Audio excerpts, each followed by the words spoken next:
Hi, I'm Ken Lockie, and I'm here with Don McCulloch, and we just got back from a great interview with Alex Pastuhov.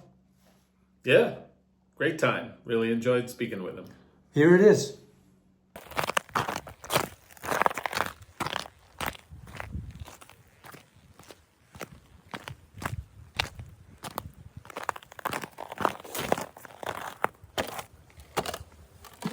Thanks, Alexis, for having us out to your place. Congratulations on your last album. It sounds really good. The Thank you. tone seems to have kind of developed from your first few records. How did you get into playing and performing music?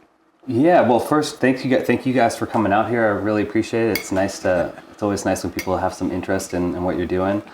I first started playing in earnest, kind of, I think 8th grade, freshman year of high school, kind of picked up the acoustic guitar, and my dad played guitar, so that was around the house. There was always music in the house, and the music I was doing in high school was like very different from what you're hearing now. It was very heavy, kind of like a lot of like grunge influence, also like influenced by like bands like the Deftones and Tool, and so it's like a much more heavier, like almost like hardcore kind of stuff. A lot of drop D tuning.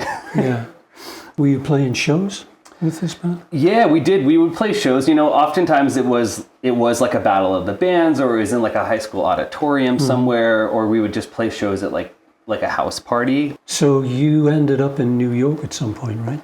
Were you in Brooklyn for a while? Yeah, we were in Brooklyn for about 8 years, up until October of 2020. First record was 2010. 2010. Yeah, and I was still living in Maine when I put that one out. That one's called All These Secrets Made the Greatest Friends, and that was like my kind of first attempt at putting out like a cohesive album of sorts. The second record came out when I was living in Colorado. I was out in Fort Collins, which is like a little town about an hour north of Denver. Yeah. And so my girlfriend at the time, wife now, she was going to graduate school at Colorado State. And it was just a 3-year program, so I followed her out there. We weren't really even like, I mean, we were kind of together, but I was like, I'm going to follow you to Colorado. And she's like, okay, I guess so. And I was like, I'm coming. Fort Collins was great. Like, I immediately started playing shows and started collaborating with other people. And I met this guy named Nat Nelson, and Nat produced that record, which is called Murder Your Darlings. And that one came out in 2013. So he helped shape the sound on that one a lot. We had like a full band for a couple of shows. It wasn't really like an official band, but I put together a band for a handful of different shows where we played that record and played songs off of it, like the way it sounds on the album. So your new record has kind of evolved from there, right? And it doesn't have the rock accompaniment. Not quite as much. I mean, there's definitely are some tracks, you know, like Iris Eye, kind of like the first song on the album is definitely like got, you know, kind of some heavy distorted guitars and some pretty heavy drumming. I feel like with the previous one, it was like every song is very different. Like every song is almost like a different genre. Whereas this one maybe feels a little more cohesive in some ways, or it's maybe kind of like my own full voice. So it was Murder Your Darlings was like the Colorado record, then moved to Brooklyn, did the Bad Galaxy thing and had like a 3-piece band, and we played around the city a bunch. And I played around the city a lot, just solo as well, and put out a whole record under that moniker. In 2017, I think, and also like 3 singles. So that's all part of the evolution too, to like the record that I put out in June. Mm-hmm. What was it like trying to break into the New York music scene? It's so easy to get gigs in New York because there's so many places to play, but you could be one of like 6 on a bill. You're just, you know, you don't really. One thing I'll say is like getting paid for shows in New York is really hard. At least in my experience, it was like basically if you don't get people to come out to see you, you don't get paid. But getting into the scene was really easy, but you know, getting a foothold in any sense is tough. Do we want to talk about influences, people who inspire you? As far as influences go, I mean, it really does kind of run the gamut. And then growing up, you know, my parents are huge music fans. I think like Graceland by Paul Simon was like a record that reminds me of my childhood whenever I hear it. That was playing in the house a lot. Like Steve Winwood was playing in the house a lot.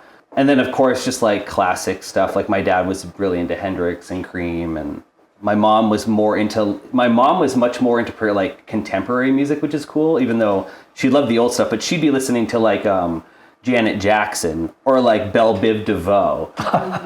Like stuff like that, where I was like, Poison, like I was like, this is crazy. I was like, Mom, you're crazy. Like, what is this? And then of course, my dad was like really into Jim Croce, and I feel like that like kind of somehow like seeped into my subconscious a lot. I'm a huge fan of like Fiona Apple, Elvis Costello, Elliott Smith, Jeff Buckley, Townes Van Zandt. You know, love like kind of that old like outlaw country stuff.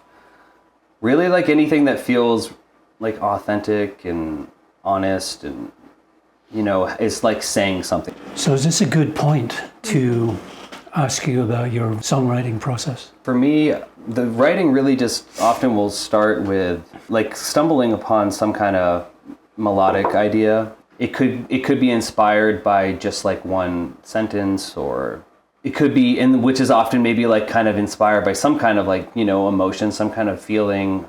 And then I kind of just I'll follow that melody, kind of just like, I think a lot of people do this, where you'll pick up the guitar, or you'll have the melody, and then you'll kind of pick up the guitar to find like what key it might be in. And then you just kind of start mumbling like over that, and shaping those mumbles into words that fit into that melody. And then eventually, once you kind of find some that work, being like, okay, kind of workshopping it from there a little bit. But that's kind of typically how the songs come about. When you put the words together, do you have any techniques for writing lyrics, or is it just what comes to you as you're doing it? I love following like certain rhyme schemes, or like, you know, certain rhyming patterns. So I think you'll find in my lyrics, like if you were to read them out, like the couplets are often following like the exact same kind of rhyme scheme, which I love writing like that. It feels really satisfying when you can kind of like get that perfect couplet that like fits. So that's one technique, is just, you know, following those certain like rhyme schemes. I'll often come up with maybe like the hook idea kind of first, and be like, oh, that sounds like that could be a good chorus. And then working kind of almost in reverse from there. Yeah, I don't really have any tricks, and I feel like the thing is now is I don't have as much time to really like sit with an idea anymore. Like when I was younger and had a little more free time, if I got inspired, I could really sit and like flesh that idea out like all day. That part of the process has definitely changed a little bit. How do you keep track of your ideas? Oh, I'm really disorganized. They're in voice memos on my phone, which is completely, none of them have titles, so it's just a disaster. You can't tell, you just like have to listen to everything until you find what you want. Oftentimes it's like 30 different versions of the same basic idea. So I'll use that. I use my like notes app on my phone too. And then I have like a notebook. So like when the song is like, I write everything by hand, but like a lot of just to capture those little ideas in the moment, I'll use like my phone to kind of save those. I think one of the beautiful things about your writing is how you draw from your life, and so do you get a lot of inspiration from just, you know, your family and place and time? Yes, yeah, place and time for sure. A lot of my music is part autobiography, part like collage of things from life, or you know, imagined situations, or like I feel like often though when if I'm inspired to write a song, it's because of something that's going on, like emotionally for me, in my life. You know, sometimes you write songs that you think are for other people, and then in time when you sing it, you realize that it's actually a song that you wrote for yourself. Yeah, the reason it resonates with you is because right. You're like, oh, I'm the person who needed to learn this lesson. Yeah. Here we have some video of Alex performing his song "Single and Young" at a recent gig. All right, this next one's called Single and Young.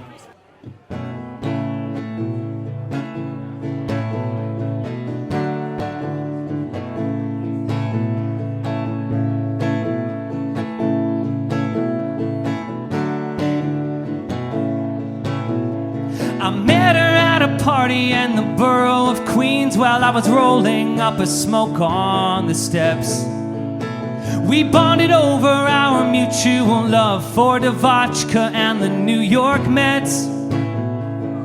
And we talked for hours and ignored all our friends. We left them dancing in that sweaty loft.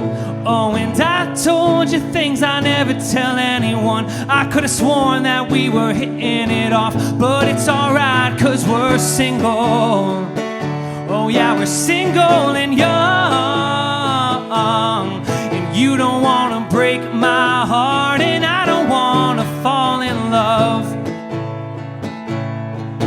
Well, I moved from California in the middle of May, traded the sunshine for the streets of New York. Just a West Coast kid in a city of sin. You won't fit in, but you can always conform. Oh, and she was a Pisces, a transplant just like me. I heard the South when she spoke. And you know I'm a sucker for that sweet southern comfort, and I just fall harder than most, but it's alright, 'cause we're single. Oh yeah, we're single and young. And you don't wanna break my heart, and I don't wanna fall in love. And it's alright, 'cause we're single. Oh yeah, we're single and young. And you don't wanna break my heart, and I don't wanna fall in love. No. Oh, we can go out and kiss in the low light, bellies to the bar, buzzing like houseflies. It doesn't have to be love, no honey. You don't have to see the future in my eyes. Oh, it doesn't have to mean anything. And it's alright, 'cause we're single. Oh yeah, we're single and young. And you don't wanna break my heart, and I don't wanna fall in love. I know I'm kind of a loser. Oh well, you're kind of a bitch. I'm sure we both could do better, but we just couldn't resist. Oh, living in the city's gonna wear you down. It's gonna break your little heart in two. Millions of girls shining like diamonds and pearls, but none of them will light up for you. Thanks.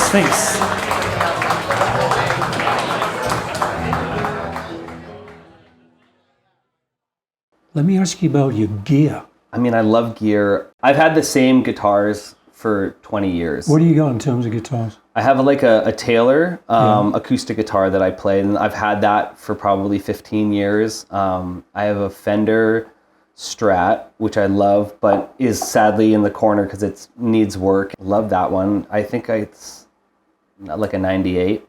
Mm-hmm. So it's aged at this point, which is kind of funny to think about. But I have that. I've got a Dan electric guitar. I've got a bass guitar that I play for like recording purposes. Nothing fancy. It's like a short scale bass that I actually really love. Another acoustic guitar as like a backup. So those are like the guitars. Like nothing too crazy. What do you have for recording equipment? I've got a nice like full like scale keyboard with like weighted keys that's feels really nice, and I've got like a MIDI controller which I also use, which is like basically like a mini keyboard with like some drum pads on it that I can like do percussion stuff. Yeah. And then as far as interface goes, I'm just using like a Focusrite Scarlett, like one of the newest versions. It's like a 2-channel interface. I've been running everything through an ART tube preamp though before I go into the Focusrite, which I think actually sounds like a lot better. Yeah, so basically on the Focusrite, on the interface, I almost have that turned all the way down. Yeah. I'm getting most of the signal just from the preamp. Built in, it does, yeah. So I'll boost that just like a little bit. It sounds really nice, and sometimes I don't use that preamp if I want because the Focusrite has really nice preamps in it too, which has like its own kind of tonal quality. One of the things with the record, the newest record, is my friend Mike Abuso, who's an incredible producer in Brooklyn. He has a studio there. I had him hire drum session players to do all the drums on this record. And so he mixed all those sessions in his like nice studio in Brooklyn and sent the drum stems to me. Yeah. And then I brought those into Logic, which is like the program that I use for recording. So he sent the drum stems to me, and so I was able to pull those in. They were mostly like mixed and sounded really good. So I just basically had to adjust the levels. I think that was part of what made the record sound really nice. I also, I would be remiss if I didn't say that he also like mixed the record. So like I basically recorded everything at home, sent him the tracks, he mixed them. Great. And he mastered the record too. Good. Which was really nice, because this is the first album that I didn't mix on my own. So having like that outside perspective, the I think quality helped. on this one is stepped up. It's stepped up, from yeah. the Colorado stuff. Yeah, I agree. It's nice to finally like hear it the way I'm kind of picturing it in my head more. If I wasn't recording music on my own, there would be no music of mine available to listen to. This newest record was the first one, I think, where I invested more into it, because again, like hiring someone to mix and master it, hiring these drum session players to play on it, that was the first time I've really like gone into my own pocket like a lot to pay for a record. And I mean, New York was like, as much as I'm happy to be here, like New York is really great because it's a good place to just kind of pool your resources in a way of like meeting people from all different walks of life who have different talents, and some of which are operating at like really high levels, So your partner in Brooklyn sourced the session players? He did, yeah. They're mostly people that I was friends with too, but he was the one who kind of coordinated it. Yeah. I've got a bunch of different. So Mike, the engineer, he played drums on a couple tracks. I've got this guy Chris Bordeaux, who's an incredible musician and does a lot of stuff for film. He does like film scoring. And then I had this guy Matty Amendola, who's just an incredible engineer, incredible drummer. He's like a guy, like if you looked him up, he's played with a lot of different people. Oh, I had this other guy named Sonny Ratcliffe who played drums, and I love the stuff that he did. He played on Iris Eye, which he kind of just had this really like hard hitting kind of approach to the drums that I really liked. A little bit looser than some of the other guys, but ultimately like really nice. When Mike sent the mixes back to you, were there things that sort of surprised you? Was his vision of some of these songs sort of different than yours, or did you kind of land on the same page? Oh my goodness, yeah, that's tough. Like giving your baby to somebody else to like dress and bathe and like, right? It's almost, when you've listened to these songs so many times for so long, it's hard for you to envision them sounding kind of like differently. So when you hear it differently, you immediately are like, well, this couldn't be good, because it's so different. I think for me, like I had to just let go a little bit and let him take some liberties, because I was like, ultimately, this is what I'm hiring you for. Like, I want your perspective. Like, I want your input. Right. If you're just going to do exactly what I did, then like, that's not really helping to move it forward in any way. Right. Yeah. So I had to, at some points, just be like, okay, that didn't feel right to me, but if he thinks it's right, I trust him. And so it must be right. Yeah. I mean, it's crazy. I mixed the album and mastered it.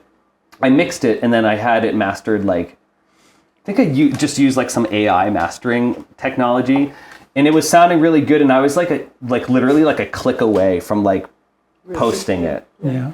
And I was like, it could be better. It could be better. It could be better. And then I stopped and I was like, okay, damn it. So then I called Mike and I was like, all right, I need you to mix and master this whole thing. Did you A/B the results then? Yeah. Of your prior to Mike's product? I'm still really happy with what I did, but like the clarity of everything is much better like with what he did. So it's more sparkle, more definition? More definition, more sparkle, just like everything is just sitting in the mix and it's in like a better place. Like you can hear everything better. There's no like muddiness. Yeah, recording is really painstaking. I'm getting more efficient at it, but I mean, I'm the kind of person I'll do like 100 vocal takes before I like settle on one. 100 vocals. Yeah, or more. or more. Yeah. Do you then comp them together? Yeah. I do a lot of like layering, a lot of vocal layering, a lot of like harmony stuff. I don't do a lot of tuning with my stuff. I know like nowadays in the studio, you know, everything is like pitch corrected, everything is quantized, so it's like perfectly in rhythm. Well, yeah. You know, and that's so common. Like, I mean, most produce, like if you're like a big producer, like you're gonna pitch correct everything because you want, it's your name is on it. You want it on the grid. And you want it on the grid. It's gonna be like absolutely perfect. But is it? Is Right. perfection required? Do you have a click track, or do you use some kind of meter, or? I How usually do you will use- program like a drum beat. Oh, I hate you'll have playing some to a backbeat? click. Yeah, I hate playing click to is just like a click, yeah. but I'll just do like a a basic beat. yeah, just like a little 4/4 keep you- beat. Exactly. Right, Yeah.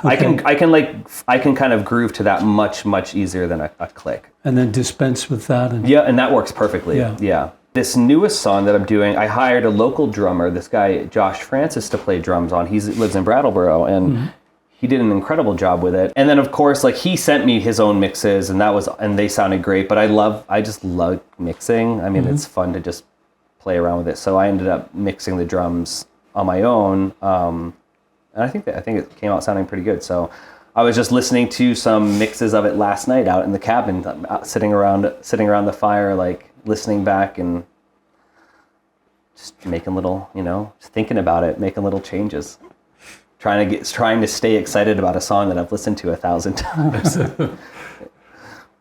I am going to sing a song called Reverse Psychology. It's off of the new album, which is titled New Mirror, and that was released on June 30th of last year. And this was one of the first songs I wrote for the record.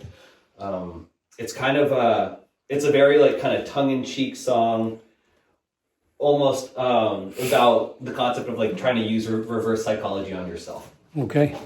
So here we go.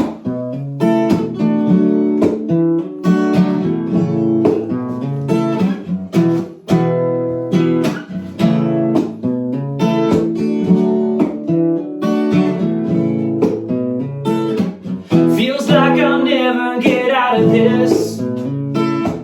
I think I'm stuck on repeat. 'Cause I keep living the same life over and over, and now it's getting to me. And I tried working like a real man, and I tried playing the fool, and I tried following my dreams right into the fire and everything it consumes. But how will I know if everybody's laughing, if it's a joke, and I'm caught up in the middle of it? I don't wanna wait for the punchline to go. No, I don't wanna wait for the punchline to go. I don't wanna wait for the punchline to go. No, I don't want to wait. And I tell myself that it's hopeless, and it will only get worse. Oh, you know, but it's all just a trick of the mind, psychology in reverse. And I've tried to manifest a new self, and I've tried to visualize success, and I've tried to tap into the power of positive thinking, but it just made me depressed. And how will I know if everybody's laughing, if it's a joke, and I'm caught up in the middle of it? I don't wanna wait for the punchline to go. No, I don't wanna wait for the punchline to go. I don't wanna wait for the punchline to go. No, I don't wanna wait. Delusional ideas will turn into real fears if you let them grow tall enough. Oh, and one day you'll look up and realize they're overshadowing all that you love. Oh, it's a lonely retreat, it's a dead-end street, it's a song that shouldn't be sung. Oh, but I